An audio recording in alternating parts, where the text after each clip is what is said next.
Yeni bölümde neler olacak? Öncelikle Seher ve Yaman'ın evliliğinin gerçeğe dönüşmesini istiyorsanız ve ayrıca Ali'nin daha fazla üzülmesini istemiyorsanız beğeni tuşuna basalım ve sayımızı görmüş olalım. Yaman Seher'e duygularını itiraf edecek mi? Yaman geçmişindeki problemlerin üstesinden gelebilecek mi? Seher ve Yaman'ın evliliği gerçeğe dönüşecek mi? İkbal'in gerçek yüzünü kim ortaya çıkaracak? İşte bütün sorularınızın yanıtlarını bu videoda bulabilirsiniz. Dizimizin yeni bölümünde Seher Yaman'ı affederek onun karanlığına ışık olmuştur. Bu yüzden Yaman geçmişin getirdiği sorunlardan kurtulacak. Ama Yaman'ın kalbinde halen bir anne özlemi bulunmaktadır. Yaman'ın bu öfke dolu geçmişi onların aşklarına zarar verebilir. Eğer Seher dikkatli olmazsa yine Yaman'dan ayrılacak. Çünkü Yaman'ın güveni yine Seher'e karşı sarsılacak.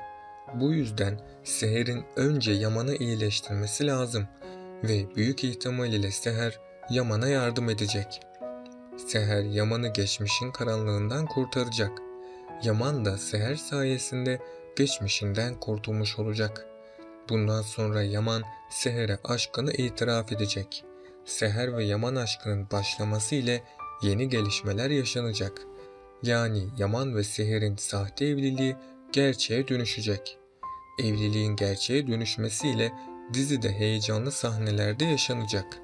Zuhal ablasına yaptıklarından dolayı pişman olacak. Ama koğuş ağası Zuhal'den şüphelenirse hayatı tehlikeye girecek.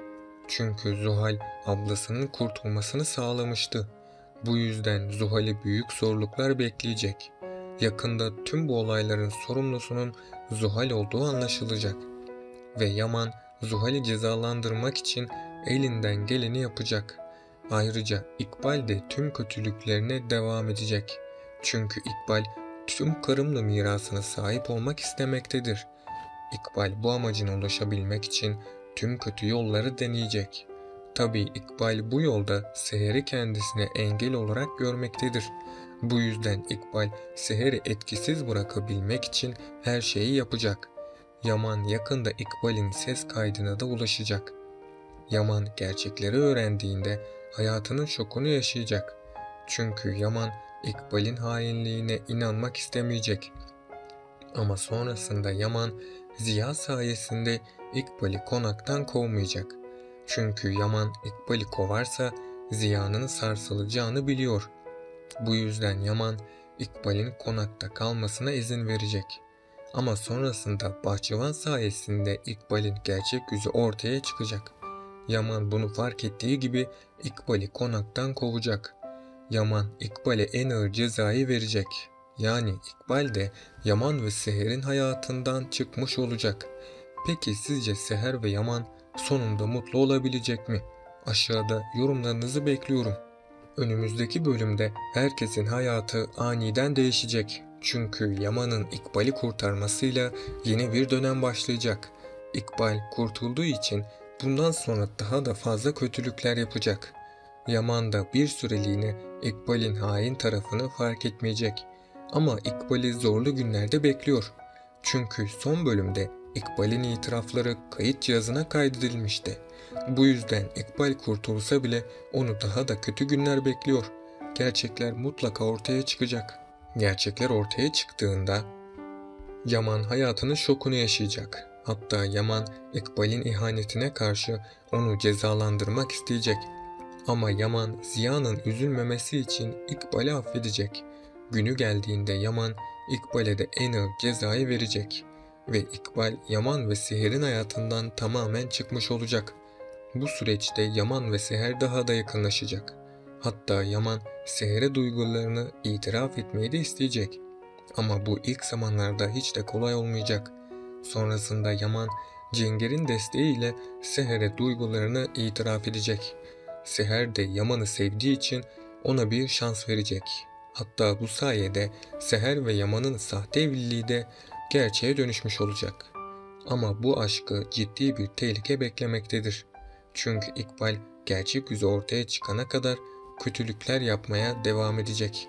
Bu yolda da İkbal, Seher ve Yaman'ı ayırmayı planlayacak. Eğer Yaman ve Seher dikkatli olmazsa ayrılabilirler. Ama Yaman dikkatli olursa böyle bir şeyin gerçekleşmesi mümkün bile değil. Bu yüzden Yaman bir an önce gerçeklerin farkına varmalıdır. Zaten Yaman gerçekleri öğrendiği gibi İkbal'e de hak ettiği cezayı verecek. Ayrıca Seher, Yaman'ın geçmiş problemlerini çözmesine de yardım edecek. Çünkü Seher, Yaman'ın acı çekmesini istemeyecek. Bu yüzden Seher Yaman'ı desteklerde bulunacak. Bu sayede de Yaman'ın geçmişinin ağır yükünden kurtulacak. Diğer yandan da Ali'nin hayatında bazı değişiklikler meydana gelecek. Ali'nin hayatına da aniden birisi katılacak. Ve Ali bu kişi sayesinde tüm yaşadığı acıları unutmaya başlayacak. Ama bunun olması için biraz daha zamanın geçmesi gerekiyor.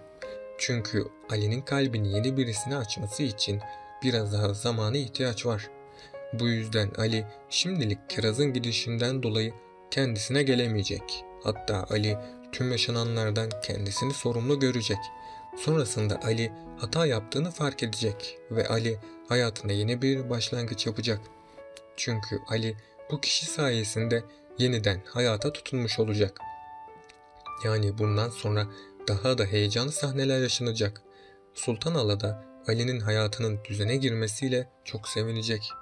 Önümüzdeki bölümde Yaman Seher'in zor zamanlarında onun yanında olduğunu fark edecek. Yaman Seher'in desteğini gördükçe umutlanacak. Hatta Yaman Seher'in destekleri sayesinde geçmişinin de üstesinden gelecek. Yaman da bu sayede geçmişinin acılarını unutacak. Ayrıca Yaman'ın bu olaylardan sonra Seher'e olan sevgisi daha da artacak. Seher de Yaman'ın temiz kalbini gün geçtikçe fark edecek. Bu yüzden Yaman ve Seher için bundan sonra daha da mutlu günler gelecek. Çünkü Yaman Seher'e duygularını itiraf edecek. Seher de Yaman'ı çok sevdiği için ona bir şans verecek. Böylece sonunda Seher ve Yaman'ın sahte evliliği gerçeğe dönüşmüş olacak. Ama tabii ki bu evliliği bazı zorluklar beklemektedir. Çünkü dizimize bazı yeni oyuncular dahil olacak ve bu kişilerin gelmesiyle herkesin hayatı aniden değişecek. Bu kişilerin katılması Seher ve Yaman'ın aşkına ciddi zararlar verecek. Çünkü bu yeni kişi Seher'e aşık olacak ve Yaman ile Seher aşkına bir engel oluşturacak. İkbal bir süreye kadar kötülük yapmaya ara verecek. Çünkü İkbal yaşadıklarından sonra kendisine biraz zaman ayırmak isteyecek. Ama sonrasında İkbal Seher ve Yaman'ın yakınlaşmasını görecek. Bu yüzden İkbal tüm kötülüklerine devam edecek. Hatta İkbal Seher'e dahi zarar vermek isteyecek. Eğer Seher dikkatli olmazsa İkbal onun sonunu getirebilir. Bu yüzden Seher İkbal'e güvenmemelidir. Aksi halde hem Seher ve Yaman'ın arası bozulacak hem de Seher'in hayatı ciddi bir şekilde tehlikede olacak. Ama Yaman Seher'e bir zarar gelmemesi için onu koruyacak ve Yaman asla Seher'i yalnız bırakmayacak. Bu analiz videosunun da sonuna geldik arkadaşlar. Dizimizin devamının gelmesi için kanalıma abone olup bu videoyu beğenerek destek olabilirsiniz. Sonraki videolarda görüşmek üzere, hoşça kalın.